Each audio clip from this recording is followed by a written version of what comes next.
Sci-Flix presents a classic sci-fi audiobook. You're listening to A Matter of Order by Fox B. Holden. Welcome to this audiobook of A Matter of Order. This thought-provoking science fiction story was first published in the mid-20th century, during the golden age of speculative tales that questioned the direction of human society and technology. Fox B. Holden, an author known for exploring complex moral and philosophical dilemmas, presents a unique vision in A Matter of Order. Set on a distant planet, the colony of St. Catherine is home to artists and thinkers who have long abandoned Earth's relentless pursuit of technological dominance. When emissaries from Earth arrive, desperate and on the brink of self-destruction from their own wars, they turn to this isolated community for a solution only artists can provide. But what will happen when those who left Earth to preserve artistic integrity are asked to compromise their very values? We invite you to delve into this compelling story, where ideals are tested and integrity is a force that may shape or destroy the future. Balance is a fundamental law of order. How then can integrity cancel such a principle, even though the future of mankind demands it? "I don't like it at all," the tall, thin man said. His name was Tharn, and he was known throughout the sprawling colony for the high-strung nervousness that was understandable enough in a youth of 50, but hardly normal for a man of his years. You had to be careful how you talked to Tharn, even if you were Angelo, Dean of Masters, himself.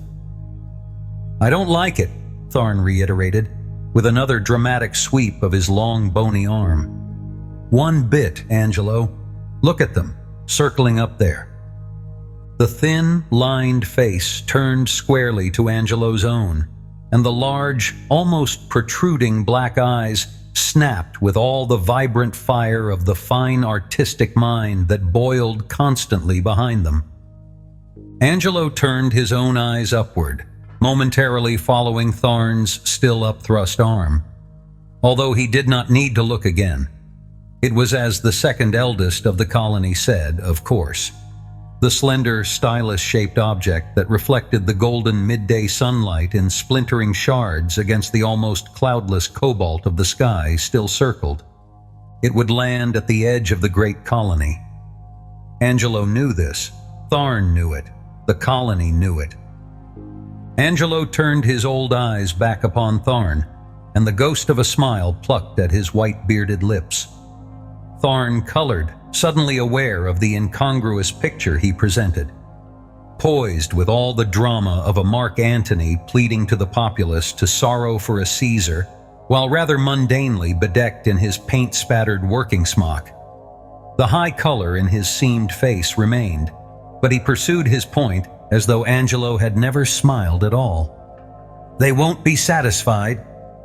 Angelo got up from the canvas stool before his easel, and the motion itself was enough to halt Tharn in mid-sentence. There was going to be some sort of action anyway. "Now look," Angelo said slowly. His voice carried the measured deliberation that its rich, deep timbre complemented so harmoniously. "First of all, Tharn, if we begin showing signs of undue alarm, you know what it will do to our younger men and women. They'll be upset for weeks, and we'll have another one of those terrible realist periods." Angelo grimaced with his incredibly bushy eyebrows. "Besides that, if you'd take a really careful look at that ship, you'd see in a moment that it's certainly of a type none of us have ever seen. We certainly cannot prevent its landing. We certainly do not have the means to present a hostile front when it does. Therefore, we shall go to the Dell and greet it. I would estimate—" Angelo turned his massive white head slowly for another glance above the low alabaster walls of the mosaic-tiled courtyard, "that they will effect a landing within another 10 minutes or so. If you'll send an apprentice to go fetch Maller, the philosopher, and Gazy, the semanticist, and I think Ojar, the orator, with word to meet us by the lesser amphitheater there, we can be on our way directly. Oh, and Tharn?" Tharn followed the First Elder's glance to his paint-smeared smock, colored once more, and immediately erupted into a volcano of action, as though rounding up a young jackanapes apprentice and locating and donning a suitable street toga were things that could be simultaneously accomplished. He exited, mumbling heatedly between cries of, "Boy, boy!" and Angelo smiled again and prepared his own person for the meeting. He mused that Mailer, the philosopher, commented often in his evening wine that to run was never to escape, only to change the pattern of pursuit. And of course you couldn't argue much with Mahler, not and win. But then, nobody on St. Catherine very often argued to win. Where was the pleasure in that? There was a great scorched spot in the soft greenness of the gently rolling earth, and it widened like an undammed muddy pool as the thundering cylinder of steel lowered itself on a pillar of flame. They kept a respectable distance. Angelo, Tharn, Mahler, Gezi, Ojar, and the several hundred curious and apprehensive of the colony who had followed. Angelo had decided the closest possible spot for waiting, stopped there, and then made no move save to shield his eyes from the terrible glare of the ship's landing jets as it made its cautious descent.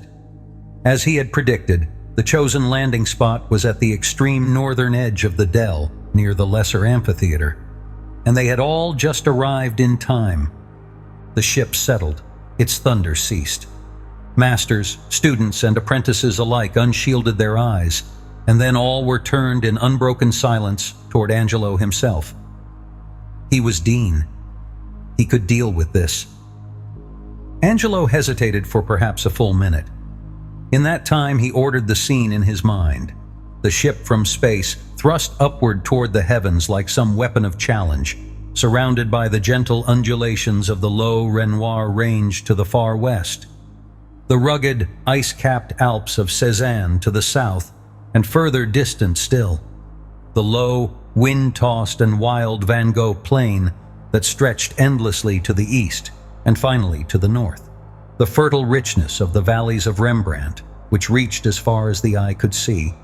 All this, and the warmth of the clear atmosphere that embraced it all, was seen and felt in that minute, by Angelo, and by the rest, as he intended they should. This, the minute seemed to say, is yours. Do not betray it. And then he was walking with the dignified deliberation of his office toward the ship, the pure white of his full toga billowing gently in the soft breezes of the dell. There was a clanging sound. A round section of the ship, near the wide fins of its stern, swung open. Men came through it, started down a series of metal rungs to the ground. As he walked, Angelo counted them. 1, 2, 3. 3 men. 3 men from Earth, of course, and he knew what they wanted. They met halfway. 3 men from Earth in their blue and silver uniforms, their heads close-shaven, their boots polished as though fashioned of metal, and Angelo, inches shorter than they, far greater in girth than they, with his feet in hide sandals and his long white hair falling free to merge with the rolling folds of his single garment. The man in the middle of the uniformed trio spoke, the obvious leader. "This is the colony of artists, planet of St. Catherine." The heavy sound of his voice seemed to balk at the words ever so slightly. "You are their leader?" "I am Angelo, Dean of Masters here," Angelo replied. "I do not lead, but guide instead. I am at your service, gentlemen of Earth." "You seem certain of where we are from." "But of course, do I not immediately recognize and speak your tongue?" "You would, of course," the leader said, and Angelo did not miss the hint of grudging acknowledgement in his voice as he said it. In face, he was little different than the other two, although perhaps a year or two older. But for all practical purposes, they were the same. The high foreheads, the 2 closely spaced blue eyes, the sharp, disciplined features, the lack of any genuine character at all. They were as much of the same bolt of cloth as the uniforms they wore. "Of course," Angelo smiled. "Our memories here on St. Catherine are fortunately long, and our libraries are well filled and well used, and of course we have been expecting you." "Expecting us?" "Naturally." And again Angelo smiled. It is a philosophical truth after all. Man is a social creature by nature, and as such must continually seek the company of his own kind. And of course, and there was the hint of a repressed glitter in the old man's eyes, the people of Earth have always known, and have never forgotten where we of Sainte Catherine were to be found. The leader reddened and seemed on the point of explosive speech, and the muscles of his jaw hardened as he controlled his impulse. Angelo waited. "You are, of course, correct," he said after a moment's pause. "And it will perhaps be best for all that we understand each other clearly from the beginning. We come to you in some embarrassment. We come to you asking a favor." The last word the leader uttered with a distaste that the best of his self-discipline could not control, and Angelo chuckled inwardly. A favor, was it? Embarrassed, were they? He could quite imagine. "Perhaps," Angelo said, "it would be more comfortable to discuss your mission in my studio. Will you gentlemen follow me, please?" He turned and began walking back to where the others waited, and the three men from Earth followed him. At first they balked for the briefest moment, but they followed him. The studio of Angelo, Dean of Masters, was open to the sky like his courtyard, for this was the fair season on Sainte Catherine in this latitude, and not yet time to draw the transparent tarpaulin skylight across the tops of the studio walls. Angelo had seated himself near the center of the superbly muraled room, on one of the low, colorful cushions, so widely preferred in the colony, to the more formal furniture that was still to be found to some extent in the shops and homes of the artisans. Artists in their own way, of course, and some practical work had to be put up with to satisfy the more mundane requirements of existence. As long as they took true pride in the beauty of their work, the artisans would always be very welcome members of the colony, as well, to be sure, as necessary. And seated in a semicircle behind Angelo were the other elders, and 2 or 3 advanced students to cater to whatever needs might arise during the conference. There would be no apprentices here.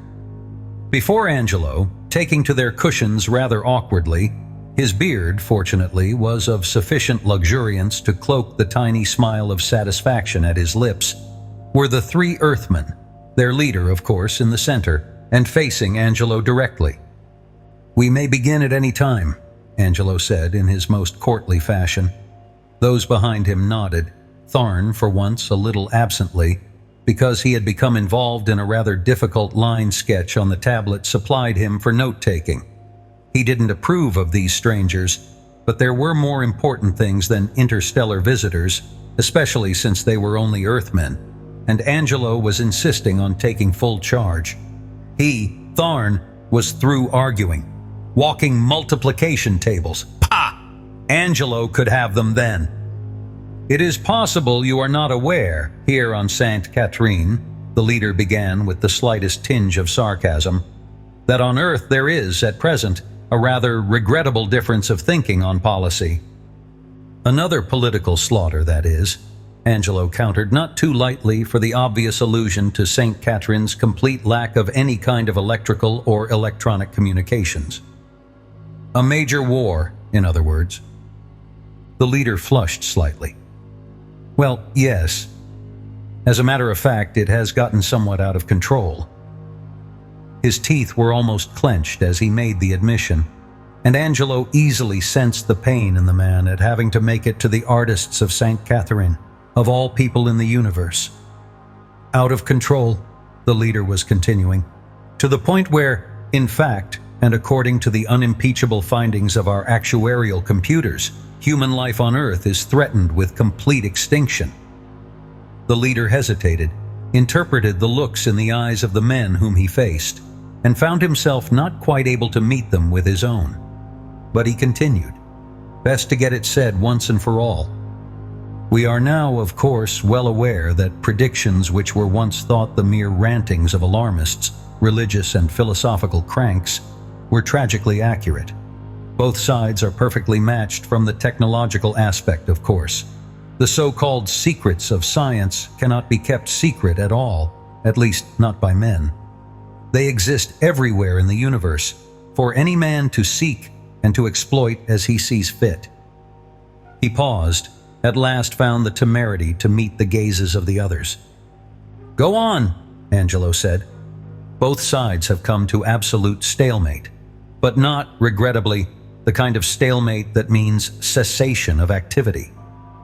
In a conflict to the death, stalemate simply means battle without victory, battle until neither side has a living man left to fight.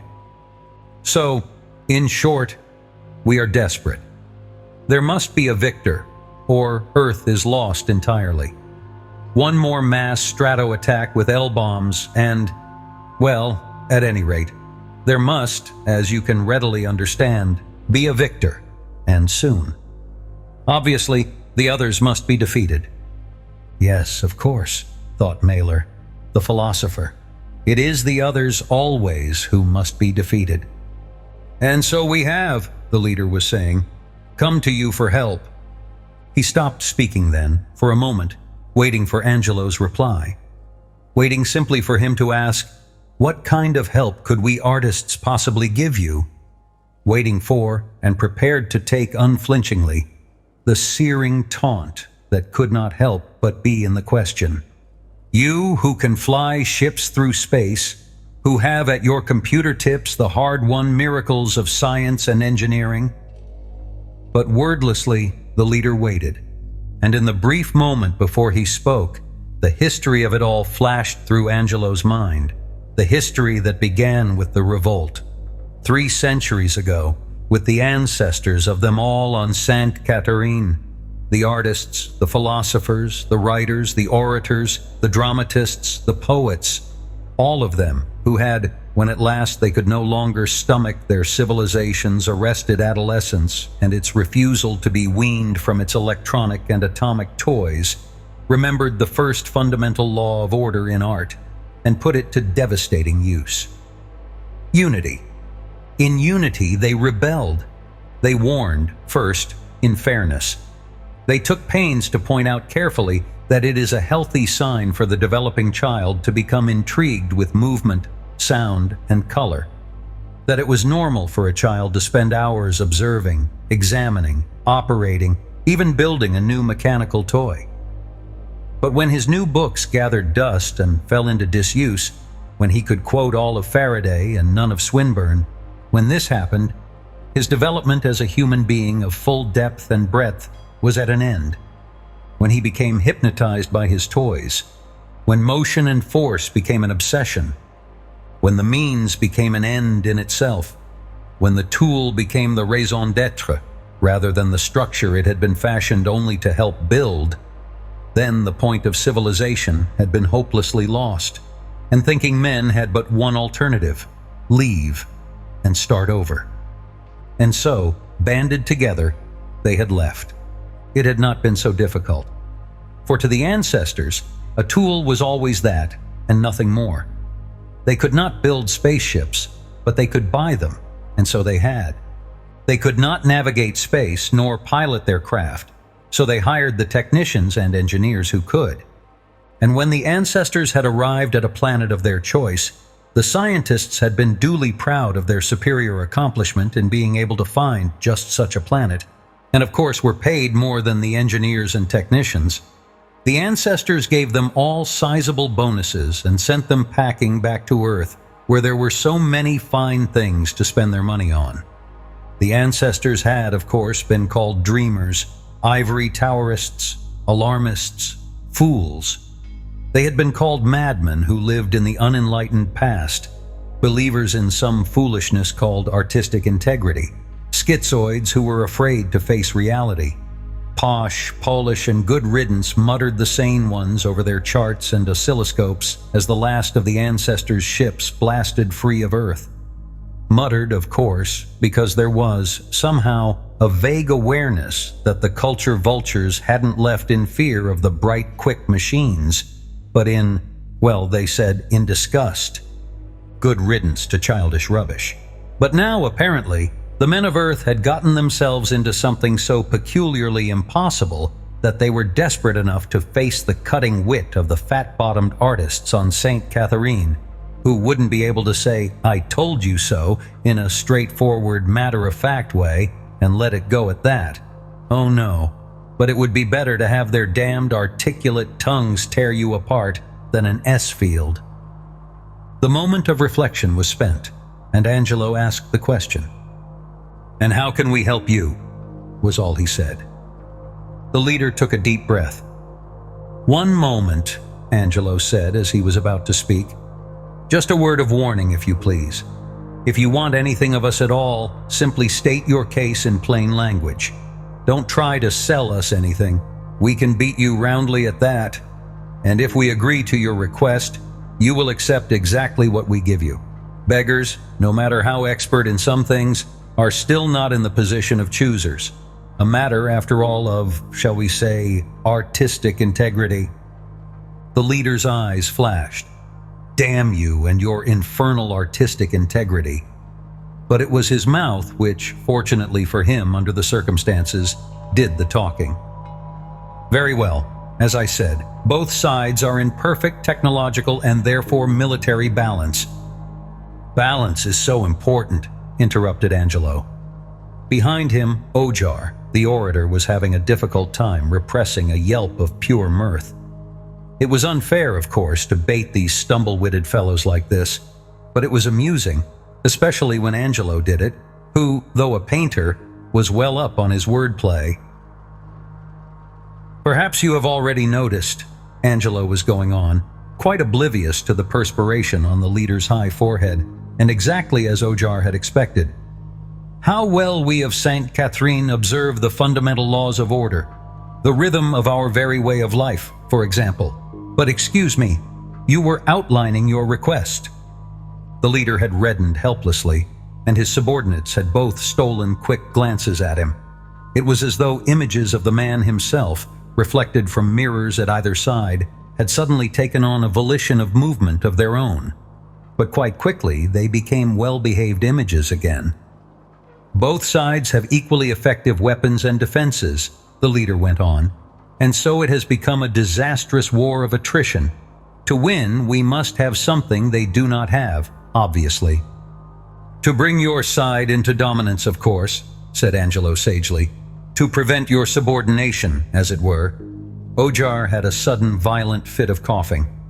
"Yes," the leader said. There was a momentary blankness in his eyes, and Angelo decided that enough was enough. Unfairness was unfairness, after all. They must hear the man out. "We have looked back over history," the leader said. "It was an unprecedented step, to be sure, but we were desperate. At any rate, we discovered that one time it was possible to make an enemy believe he was wrong, and that you, his enemy, were right, through a rather obscure verbal art called, I believe it was, propaganda?" "Yes," said Angelo. "The province in art of writers and orators. As a painter or sculptor will create illusion with paints or stone, just so did the writer create illusion with letters." "So we came to understand," the leader said, trying a little note of sarcasm of his own. "Our present difficulty is this. We, of course, have no such artists at our disposal. We, of course, tried our own hand at it, but nobody ever seemed quite able to agree on just what it was we were trying to talk about, so, well, we have come to you. Will you do this for us? A few words for the sake of humanity?" Clever, thought Mahler at that, an intended appeal to the philosophical side of the artistic mind. Maybe the poor wretch really meant it, even if he wasn't aware that humanity meant both sides. "To answer you," Angelo was replying, "I'll of course have to summon our master of letters. It may not be easy to win his assent, I warn you. He can trace his own ancestry all the way back to newspaper reporters, advertising copywriters, and trade journal writers, and so has naturally inherited their bitterness toward all such prostitutions of the art of writing and artistic integrity in general. And you will admit that hacking out propaganda to order is of course just that, to say nothing of the moral aspects involved. However, magnanimously, Angelo lifted his right arm and beckoned, and a student was at once at his side. "Fetch Master Forsyth at once, and tell him I said to leave his new quarto behind. This is urgent." The young woman left, and they waited. "A cigarette?" Angelo proffered the leader. There was surprise on the man's face. "You mean you can make—" "Just crude paper and tobacco grown in the soil," Angelo said apologetically. "Untouched by any rays but the sun's, I'm afraid. And our few medicine men, we have all kinds of hobbies here, of course, just won't comment. Here, and a light." The leader had almost finished his cigarette when the Master of Letters arrived. "Angelo, you churl, sir.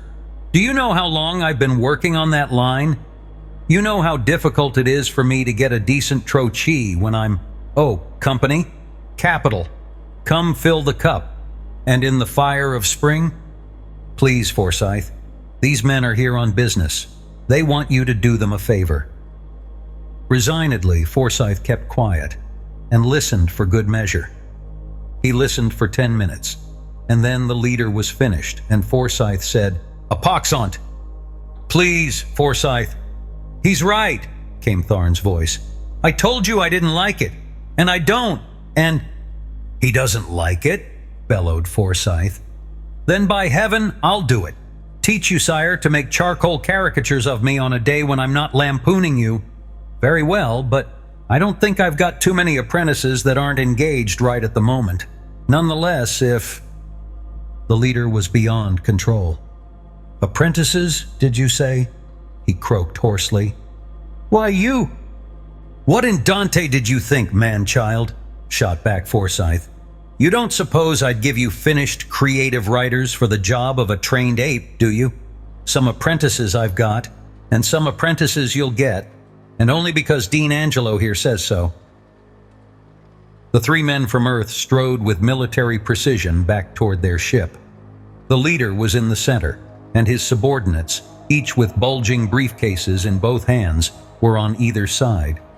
A large group from the colony walked at a slower pace behind. Angelo, as usual, was at their head, and flanking him were Tharn and Forsyth. "Another whole week wasted," lamented Forsyth. "Not that the time means anything, but those sensitive young boys and girls of mine will never be the same. One of them, just this morning, told me she was thinking of taking up politics as a hobby.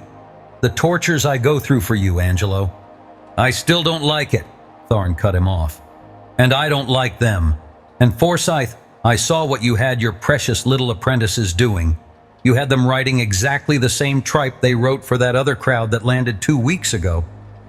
Tharn, you certainly aren't the only one who has no use for that barbaric breed. So, as long as they remain equally matched, they'll eventually, But that means a fundamental law of order, of course, my dear Tharn. Balance, as I think I may already have pointed out." Forsyth quoted something from an obscure source about the importance of artistic integrity, and then they watched together as the ship from Earth blasted homeward. The end.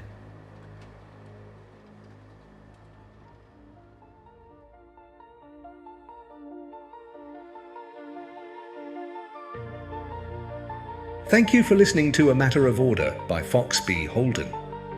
We hope you enjoyed this journey into classic science fiction.